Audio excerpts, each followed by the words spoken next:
Well, Mother Teresa was a fanatic, fundamentalist, and a fraud. She was not a friend of the poor, as she claimed to be. She was a friend of poverty. Preached it as a good thing, as a gift from God, something to be welcomed along with other kinds of suffering. Wasn't interested in alleviating it. Was a friend of the rich. Took money from the Duvalier family in Haiti, one of the most obscenely bloated dynastic dictatorships in history. Took money from Charles Keating, the man who robbed Americans blind through the Lincoln Savings and Loans. Stolen money. All to build convents in her own name, more than 200 of them around the world, in order to found an order that bore her name. This is not modesty either, nor is it humility. It doesn't exhaust my critique of her either. We all know there is a cure for poverty. It's a rudimentary one. It does work, though. It works everywhere for the same reason. It's colloquially called the empowerment of women. It's the only thing that does work.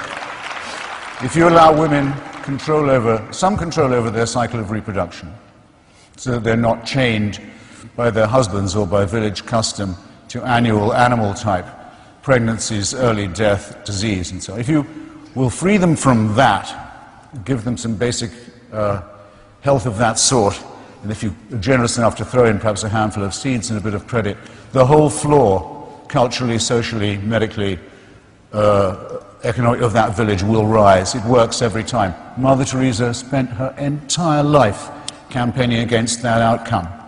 She said that contraception was equivalent to abortion morally, and abortion was morally equivalent to murder.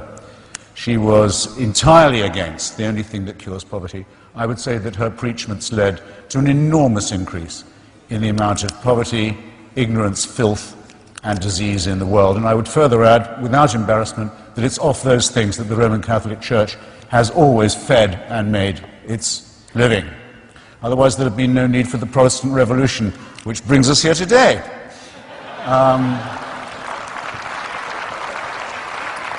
And believe me, I've barely started with that terrible person.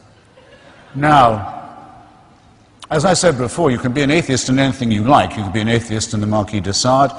You can be an atheist and be a great humanist. I mean, most of the missionary work, work done by Médecins Sans Frontières, for example, by Oxfam, by many other people in the stricken parts of the globe which I've visited, done by people who are not doing it to proselytize for their faith.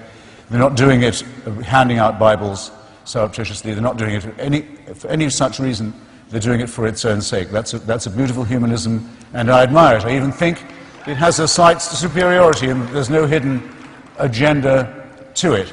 But I'm not going to have Nazism called secularism, if you don't mind. I'm a prisoner of what I know here. I know too much about it. I've read Mein Kampf, for example, which most people have not, where Hitler says several times, starting very early on, that he's doing God's work in exterminating the Jews. He went on saying that. The Vatican was shown the book. In those days, they would ban any book they didn't like the look of. They were one of the great book banning organizations in the world. They didn't ban the book that was written by the leader who made his first political treaty in Germany with them and their church, and outside Germany between his dictatorship and the Vatican. If you wanted to take your oath, well, you didn't have to want to, you had to, if you were in the German army and the SS, to take your oath to the Führer, which was compulsory. You took it like this: I swear by Almighty God, undying fealty. Around your belt, if you were a soldier in the Nazi army, you had to wear a buckle that said Gott mit uns, the German for God on our side. Like every other form of totalitarianism and fanaticism, this is religious in itself, and it was not, as it was in some other countries, the Christian right in power, but it was the Christian right subsumed into a party that involved various other terrible mutations too. So I just have to defend myself, it seems to me, on these two matters. I'll close on the implied question that Bill asked me earlier. Why don't you accept this wonderful offer? Why wouldn't you like to meet Shakespeare, for example? I mean, I don't know if you really think that when you die you can be corporeally reassembled and have conversations with authors from previous epochs. It's not necessary that you believe that in Christian theology, and I have to say it sounds like a complete fairy tale to me. The only reason I want to meet Shakespeare, or might even want to, is because I can meet him any time, because he is immortal in the works he's left behind. if you've read those, meeting the author would almost certainly be a disappointment.